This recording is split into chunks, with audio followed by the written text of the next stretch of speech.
Assalamu alaikum wa rahmatullahi wa barakatuh. Paix à vous tous et à vous toutes. Bienvenue sur ma chaîne Retour à l'Islam TV. Bienvenue dans cette nouvelle vidéo.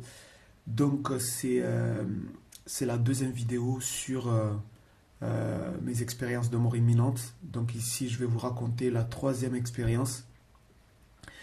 Et bien entendu, comme je vous l'avais promis, je vais répondre à vos questions puisque dans la première vidéo, il y en a qui ont laissé des questions, donc je vais essayer ici de répondre à ces questions-là.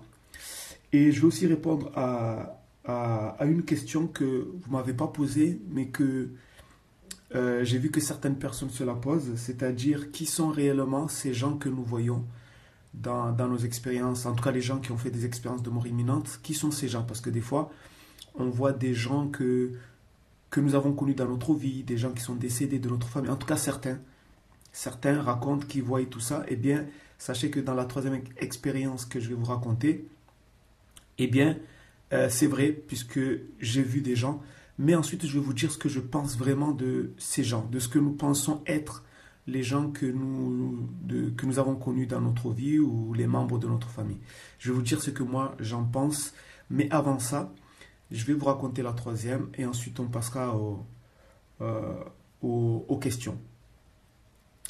Donc la troisième en fait c'est à peu près comme la deuxième au début, c'est-à-dire c'est la nuit, pareil, donc je dors et, et en fait je vais me retrouver dans ce que je pensais être un rêve.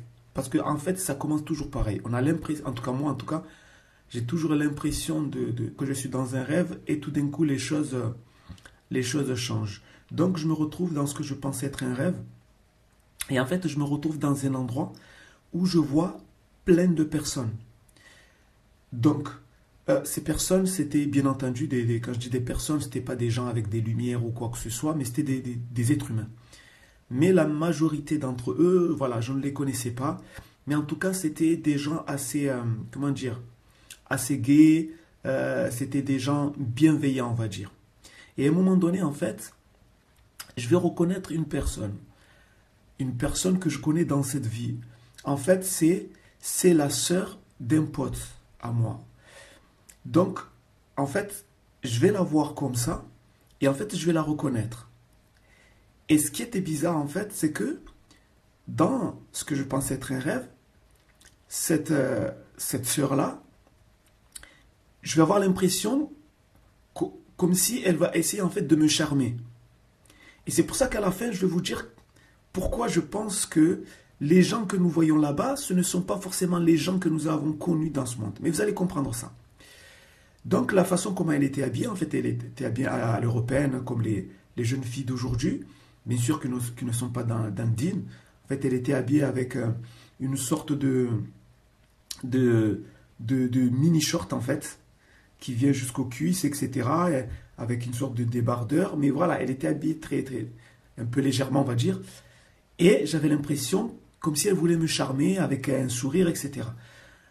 Et en fait, ça n'a pas marché. Mais je l'ai reconnue, je me suis dit, cette personne, je la connais. Par contre, les autres personnes, c'était un mélange des hommes, des femmes, bienveillants tous. Il n'y avait que des sourires, il n'y avait rien de grave. Et ensuite, j'ai commencé à avancer, puisque je ne me suis pas arrêté. J'ai commencé à avancer, et là, soudain, je vais voir deux autres personnes. Encore une fois, je vais voir deux autres personnes, mais cette fois-ci, ces deux personnes-là, ils étaient un peu différents des autres qui souriaient, etc. Parce que ces deux autres personnes ne souriaient pas. Et ce qui était bizarre, c'est que l'une de ces personnes-là, eh bien, avait l'apparence, je dis bien l'apparence, d'accord, avait l'apparence d'un de mes potes ici, dans ce monde, que je connais très bien, qui est un pote, voilà, très, très sympa, très, très gentil. Et ça, je vais trouver ça un peu bizarre, parce que tout d'un coup, je vais le voir, je vais dire, mais attends, mais lui, je le connais. Et là, tout d'un coup, il va y avoir un petit flou. Parce qu'en fait, je ne sais pas ce que je vais faire. Je vais faire quelque chose, mais que je ne m'en souviens pas. Et tout d'un coup, ces deux personnages que je viens de rencontrer, dont l'un avait l'apparence d'un pote à moi, tout d'un coup, ils vont s'énerver. Mais vraiment s'énerver. Et en fait, je vais sentir que comment dire, ils veulent m'agresser en fait. j'ai compris soudain qu'il ne me voulait pas que du bien. Et lorsque j'ai senti ça, tout d'un coup, j'ai eu peur. Donc, il faut savoir que jusqu'à maintenant, j'ai l'impression d'être dans un rêve. Donc, soudain, j'ai eu peur. Et je me suis dit, il faut très vite que je dégage d'ici. Parce que, voilà, il y a un danger. Il y a quelque chose qui risque de m'arriver. Et lorsque j'ai pensé à ça, tout d'un coup, je me suis vu en train de voler. Alors, je dis bien voler, parce qu'en fait, c'était plus que ça. Je n'avais pas d'aile, je n'avais pas une vue sur moi, donc je ne sais pas quel corps j'avais. Mais tout d'un coup, lorsque je me suis dit qu'il faut absolument que je dégage d'ici, parce que je suis en danger, tout d'un coup, je me suis vu partir à une vitesse, mais vraiment une vitesse hallucinante. Donc, je n'étais pas au sol, mais j'étais dans les airs. Je suis parti à une vitesse hallucinante. Et j'ai compris qu'en fait, les deux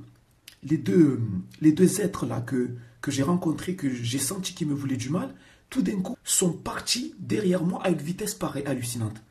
Et ils ont commencé à me poursuivre. Et là, soudain, je vais voir qu'en fait, je vais traverser des endroits incroyables. Je vais voir comme si, je dis bien comme si, parce que je ne sais pas si ces endroits-là, c'est vraiment les endroits que j'ai vus. Mais en tout cas, j'ai vu comme si je traversais comme si je traversais des vallées. Ensuite, je me suis vu en train de traverser des arbres. Ensuite, je me suis vu, en fait, je traversais plein d'endroits comme ça. On dirait des forêts, des arbres, des vallées, des montagnes, plein d'endroits comme ça. Mais ce qui était incroyable, c'était la vitesse.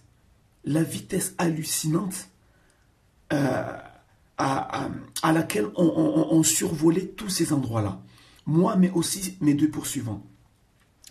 Et là, j'ai commencé vraiment à avoir peur. Parce qu'en fait, à un moment donné, je vais me rendre compte, en fait. En tout cas, je vais prendre conscience que je suis dans un monde qui n'est pas le mien. Et c'est incroyable parce qu'en fait, pendant que je suis en train de m'échapper, je vais me dire en moi qu'il faut absolument que je regagne mon corps pour retourner dans le monde physique. En fait, comment vous expliquer ça? C'est comme si vous êtes dans un rêve. C'est pas c'est comme si, puisque c'est exactement ce que j'ai vécu. J'étais dans ce que je pensais être un rêve et je vais prendre conscience qu'en fait, je viens du monde physique. Et que c'est vraiment incroyable. Vous êtes dans un rêve et vous vous mettez à penser à votre monde, à ce bas monde, au monde physique.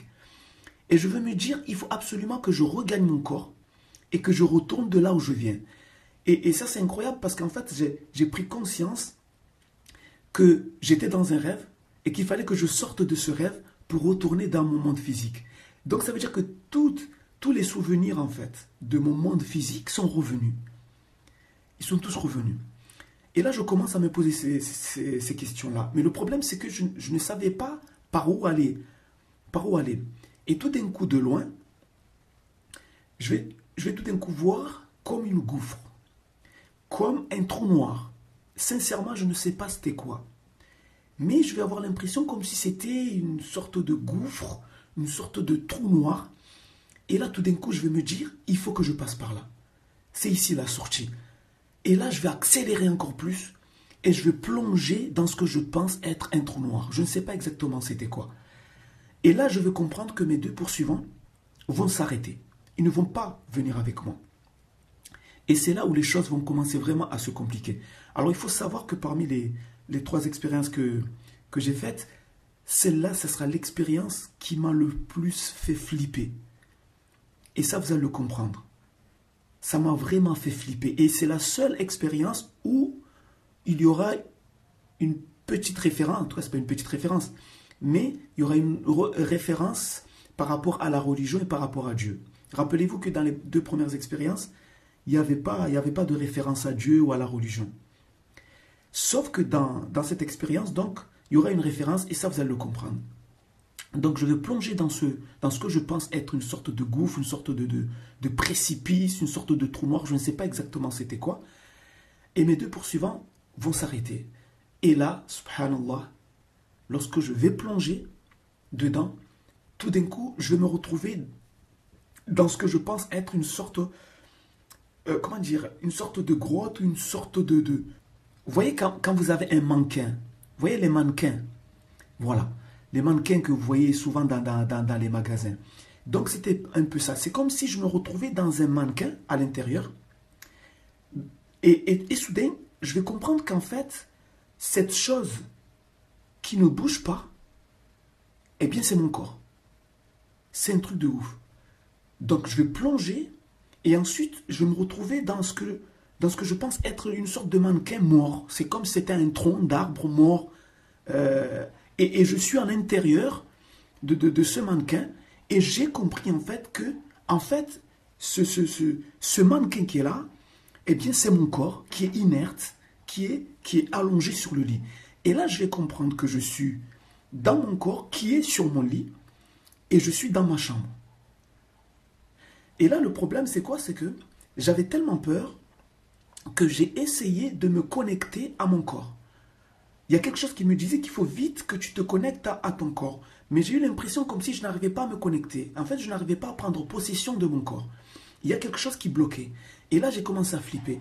Et tout d'un coup, il y a une sorte de compte à rebours. Une sorte de compte à rebours qui va se mettre en place. Mais en fait, ce compte à rebours, je ne veux pas le voir avec mes yeux. Ce compte à rebours, je ne veux pas le voir avec mes yeux. Mais en fait, je veux comprendre en fait qu'il y a un temps qui m'a été donné pour pouvoir regagner mon corps. Mais le problème, c'est que je n'arrivais pas à regagner mon corps. Et j'avais compris que si ce temps-là passait, eh bien, je ne pouvais plus revenir sur Terre. Et j'ai commencé, mais vraiment à flipper. Vraiment à flipper. Et là, pendant que je suis dans cette situation, je comprends que ce compte à rebours s'est mis en place. Il fallait absolument que je me reconnecte à mon corps et que je prenne possession de mon corps. Le moment où ce compte à rebours allait finir, j'ai senti que ça allait finir. Tout d'un coup, on m'a fait comprendre que je dois lire le verset 255 de la sourate Al-Baqarah, de la sourate numéro 2. Et là, c'est le seul moment où il y a eu cette référence à une religion, à Dieu, au Coran, etc. Et là, on me le fait comprendre. Donc, on me l'a pas dit avec des paroles. Il n'y a pas une voix qui m'a dit « lis ce verset ». Mais en fait, on va me l'inspirer, si vous voulez. On va me l'inspirer. Et là, dès que je vais commencer à lire, dès le début, tout d'un coup, j'ai senti comme si moi et mon corps, nous avons commencé à fusionner. Mais la fusion se faisait avec une douceur, mais vraiment incroyable. Mais vraiment, c'était, je ne sais pas comment expliquer ça. C'est une fusion, voilà. On était en train de fusionner, j'étais en train de fusionner, je ne sais pas comment. Mais j'ai senti que je me connectais à mon corps, mais avec douceur. Et c'est là où les choses vont se compliquer. Parce qu'après cette petite douceur, j'ai compris que je suis en train de m'accaparer de mon corps, je suis en train de fusionner avec mon corps, je suis en train de prendre possession de mon corps. Tout d'un coup, je vais me réveiller sur mon lit et là, je ne sais pas exactement quelle sorte de cri j'ai sorti. La seule chose que je sais, c'est que j'ai senti comme si le haut de mon corps s'est relevé du lit, pas tout le corps, mais comme si c'était le haut. Et là, comment expliquer ça? Imaginez quelqu'un qu'on est en train de noyer. On est en train de le noyer dans l'eau, donc il n'a plus d'oxygène. Et tout d'un coup, à la fin, avant même qu'il se noie, tout d'un coup, vous sortez cette personne de l'eau. Et bien, c'est exactement ça ce qui s'est passé. Tout d'un coup, je me suis relevé et j'ai fait une sorte de cri comme ça. Et c'est là où j'ai pensé vraiment, c'est pas que j'ai pensé, j'en suis sûr et certain, j'étais vraiment mort. Parce que tout d'un coup, j'ai senti plein de douleurs au niveau de ma tête. Mon corps était épuisé. J'avais des douleurs au niveau du crâne. Ma bouche, elle était presque, comment dire, elle était presque sèche. C'est comme si quelqu'un qui était dans le désert pendant 2 heures et qui n'avait pas bu pendant une journée. Ma bouche, elle était presque sèche. Le peu de salive qu'il y avait dans ma bouche, elle était un peu comme pâteuse, avec un arrière-goût de sang. Et c'est là où j'ai compris qu'en fait, je saignais de la bouche. Alors, c'était pas du sang qui coulait beaucoup, mais en fait, j'ai senti qu'il y avait des gouttes de sang. En tout cas, c'était le goût. Le problème, c'est qu'en fait, j'étais tellement épuisé, j'étais tellement fatigué, j'avais tellement mal au niveau du crâne que j'ai même pas pu me lever pour aller dans la salle de bain. C'était impossible. C'était impossible. Et je sentais justement ce petit goût de sang dans ma bouche. Et là, je m'allonge comme ça, épuisé. Et petit à petit, j'ai commencé à m'endormir. Et pour moi, c'était l'expérience la plus flippante que j'ai eue dans les 3 expériences. Donc, qu'est-ce que j'ai compris en fait? Moi, ce dont je suis sûr, et là j'en suis sûr, moi je pense que j'étais mort. Contrairement aux 2 premières expériences, surtout la première où je suis juste sorti de mon corps et ensuite je suis revenu, comme je l'ai expliqué dans la première vidéo. La deuxième, là j'ai senti que, voilà, pareil, là on peut dire aussi, je pense que j'étais loin aussi. J'étais sorti de mon corps, mais pas forcément au point que mon corps soit complètement mort. Mais ici, celui-là, sincèrement, je pense réellement que mon corps n'était pas en vie. Ou Allah alam, seul Dieu connaît la vérité. Mais c'était vraiment flippant. Les douleurs que j'avais après que j'ai regagné mon corps, ce goût de sang que j'avais dans ma bouche, je pense réellement, ou Allah alam, seul Dieu sait, que je n'étais pas en vie. Que je n'étais pas en vie. Donc, qu'est-ce que j'ai compris dans cette 3e expérience avant de répondre à vos questions? Par rapport aux 2 premières expériences, il y a des choses qui ont été confirmées. La première, c'est le fait que, comme je l'ai dit dans la première vidéo, il y a nous et il y a notre corps. Et ça, ce sont 2 choses différentes. Là, ça a été confirmé encore une fois.